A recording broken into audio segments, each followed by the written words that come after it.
You know what I'm talking about. You've seen this behavior. These communities are almost always predominantly male, and of the males that are in those communities, usually they are predominantly single, and a lot of them tend to not understand why nobody is dating them, but then at the same time, a lot of them will do the exact thing that will prevent people from entering the only social space they have. There's a whole conversation I want to get into and a bit of a weird contradiction that I think we need to talk about. Before that, though, obviously, as usual, we need to get into the fan art section. The one we have up here is from Fun with Irrelevant, and it is a GIF of Witch Suris, and it is honestly really adorable. This looks like something I'd see almost in Harvest Moon. It's kind of what I would expect. It is very cool. And the next fan art we have here is from Jack the Vulture. For those who don't know Jack the Vulture, he's the one who did the original Neko Suris fan art that started that whole thing on this channel 2.5 years ago, before like we ever even went into VTubing. When the Virgin Killer sweater stuff was put up by Glubbinex, this was followed up very briefly afterwards from Jack the Vulture and caused me to finally commission them for stuff. Really, really amazingly good piece of art. As always, thank you all for your fan art submissions. If you want your fan art to be shown in a future episode, the best way to do so is to drop it into the fan art section of the Discord. And with that said, let's go ahead and begin. A lot of people who grew up gaming, me included, we hold that to our hearts. We hold that to our hearts like insanely close. And when it feels like people are invading that space, that can feel very intrusive. The example I'm going to give is not the one that we should be worried about so much, but a lot of people seem to have this weird fixation on what happens when women are allowed to be part of standard gaming spaces. This was more of a problem 10 years ago, but it's still a weird problem now. But what I mean by that is, let me throw a scenario at you. You are in the middle of a card shop or a hobby store or anything, and a girl comes in, and she enjoys the same hobby as you or other people who are there. The crowd becomes somewhat fixated on this person due to the fact that girls are a rarity there. But then there's always that one guy who starts to test the girl on their knowledge for stuff. They say they're a Star Wars fan, and they start grilling them on how many battles took place on Hoth, how many different ways are there to get off of the Hydian Way, little, things like that you might be able to know if you happen to study a lot of lore, but are not necessary to be a fan. Not every Star Wars fan even knows what Hoth is, even if they've seen Empire Strikes Back. Not every Star Wars fan is going to be able to tell you what the Hydian Way is, despite them being able to say, yeah, they went through hyperspace to get to a certain area. They traveled at hyperspeed.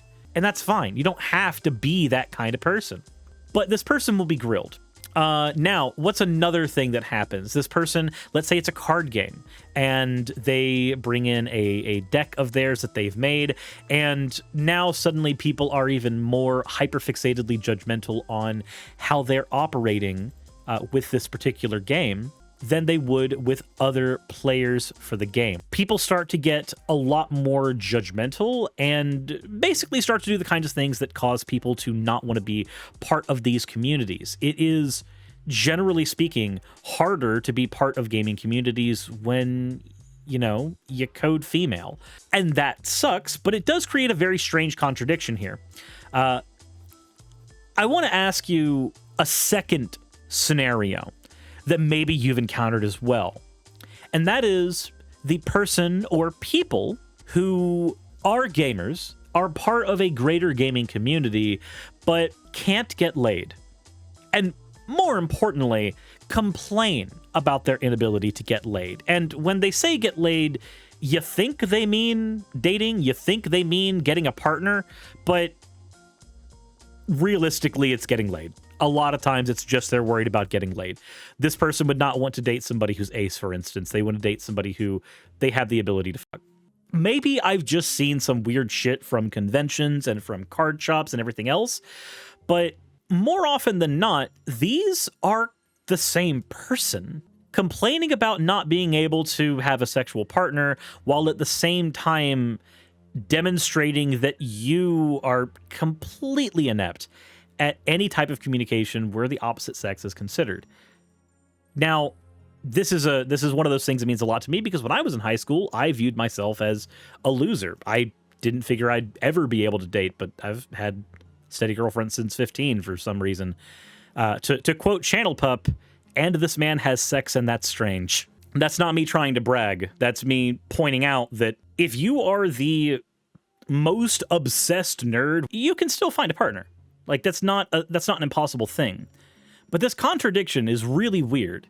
The fact that we get people who gatekeep anime communities, gaming communities, niche hobby communities, and yet when they gatekeep those communities, which are simultaneously the only ways in which they socialize, talk to most people who play Warhammer, most people who play Magic, most of their social time, if it's not on an MMO or at work, is probably held at their local game store. So this person might simultaneously gatekeep people who would then potentially be in their pool of potential partners. They gatekeep them from being in their community and then complain that nobody wants to date them. I don't know how to explain to that person that the actual behavior that you're doing with the gatekeeping is probably the exact reason you're not getting laid. Now, no, this is not building up to a video response. This is just a thing that I've noticed a lot, and I think everybody's noticed. That's the thing. It's not a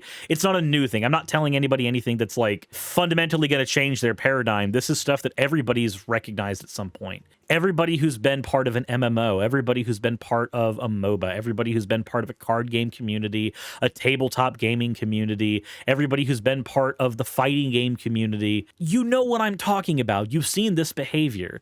These communities are almost always predominantly male, and of the males that are in those communities, usually they are predominantly single, and a lot of them tend to not understand why nobody is dating them, but then at the same time, a lot of them will do the exact thing that will prevent people from entering the only social space they have.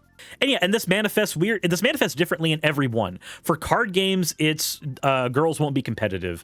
For fighting games, it's girls don't have the time or care to grind their character as much as they need to. For MOBAs, it's girls can only play support. For MMOs, it's girls are always the healer. Like these are really common stereotypes.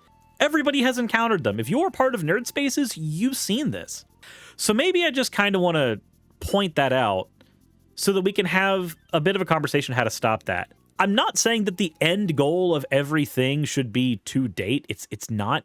I'm not saying that that you should be nice to people for the purpose of maybe one day finding a partner. What I'm saying is these behaviors are usually indicative of not just the behaviors you have at the card shop. If you have these kind of behaviors at your card shop, you probably have them at home. You probably have them when you're out in the supermarket. You probably have them when you're talking with random people on a forum.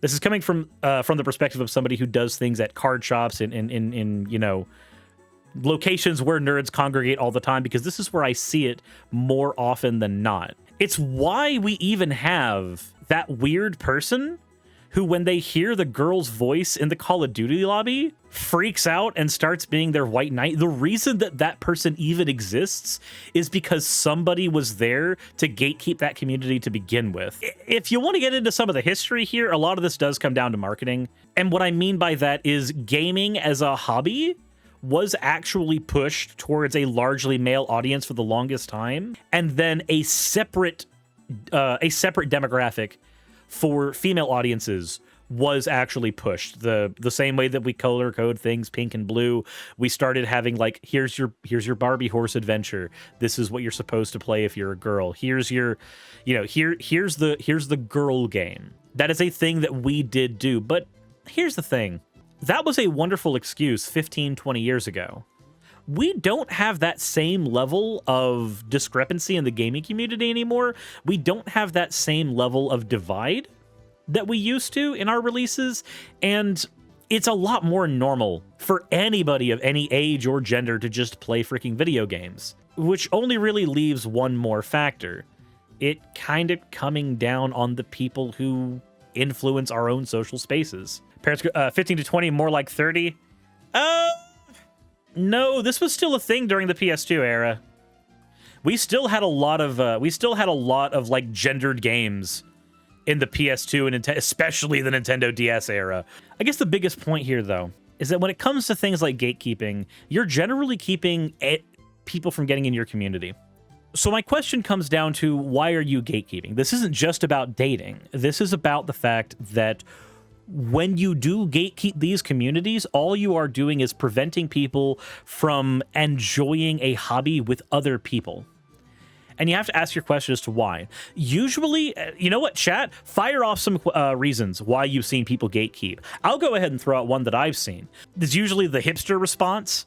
I've been doing this since before it was cool. I've been doing this since before it was popular. You're only playing Magic the Gathering because you saw Post Malone do it. You get the fake fans. Yep, you get people who say that there are fake fans. Another very, very easy one. Over the fake fans, over the you're only doing it because it's cool now, is that, well, you don't really like it. You're doing it to impress someone, which is kind of weird. Like, I'm sorry, who are you impressing by playing Magic the Gathering? Who are you impressing by playing Halo? Who are you impressing by playing Call of Duty? They want money from Sims. Yep, that's one I've seen as well. Usually that one's directed at what people see as e-girls on Twitch. Can I go ahead and just disillusion that one as well? Of the top earners on Twitch, the majority of them tend to be male. Being female is not like a one-stop shop to just succeeding on the platform. Maybe I should also point out how this is manifested in the VTuber community, because I've talked about Magic, I've talked about, FPS communities, MOBA communities, MMO communities. The most recent community that I have joined has been the VTuber community, and every 2 months, I want to say, we get a new bit of drama about male VTubers, about people saying that them being a male VTuber prevents them from growing on the platform. Female VTubers have it so much easier, blah, blah, blah, blah, blah, as if there's some innate trait to them being male that makes it impossible for them to be likable. A lot of this comes down to all of those same gatekeeping behaviors, or in some cases, just straight up sexist behaviors. Do you remember the e-thought VTube commenter person who we covered before, who had the apology? Do you remember when we covered that guy? Basically, his whole thing was that, like, there are people who aren't real VTubers, who are just e-girls who use VTuber avatars to get money from people to become impressed. That person? That is not just one person. That is indicative of a lot of people. And it's honestly really sad, because it shouldn't have to be that way. Let me go ahead and give you a couple of easy ways to avoid the female VTuber problem if you are a male VTuber. Here's one. Use a female model. You have the ability to. If you are so convinced that a female model would solve your problem, get a female model and use a female voice changer. And when your numbers don't change, let's go ahead and talk about the second way you could solve this problem. Be a better entertainer. Because what you'll find is people who are blaming everything except themselves. When it comes to your ability on a platform, there is a combination of luck, there's a combination of help from other creators, and then there is yourself. For instance, if I push somebody on this platform, if I raid them a handful of times, it's not going to change their numbers all that much if they can't retain that audience on their own. If they can't retain that audience, that's going to come down to them. No amount of my help can change that. You might get lucky and be rated randomly by a large streamer, but if you can't keep that audience, that is also on you. An example of this, me and Raz were playing World of Warcraft Classic 2 years ago, and we got raided on Twitch. And when that happened, I was not able to retain that audience that came in. I was not able to keep the people who came in from that raid. And it was a big raid. It was like 200 people coming in from another WoW streamer. And it was a wonderful opportunity, and I squandered it because I was used to having 5 viewers. I had no idea how to engage that many people when it came to gaming. I could do that when talking about stuff on my mainstream, when I was talking about topical things, but I could not do that with that many people. And it was kind of a tough lesson to like not squander when people come in like that. That's why I've tried not to squander it whenever we get raids from like Vosh and stuff now, or from Jeff Holiday, or from Hannah Reloaded, or Jake. So let's go ahead and sum up our points. You can't simultaneously complain about not getting laid when you gatekeep your communities and they are your only social interaction to begin with. You are literally cutting off your own kneecaps. Your ability to even see potential partners at all goes away when you are gatekeeping your own communities. Secondly, you can't just blame the other gender for your problems when it comes to various communities. Your Star Wars is not getting screwed over because girls want to watch Star Wars now. Your VTubing spheres are not getting screwed over because female VTubers hog all the spotlight.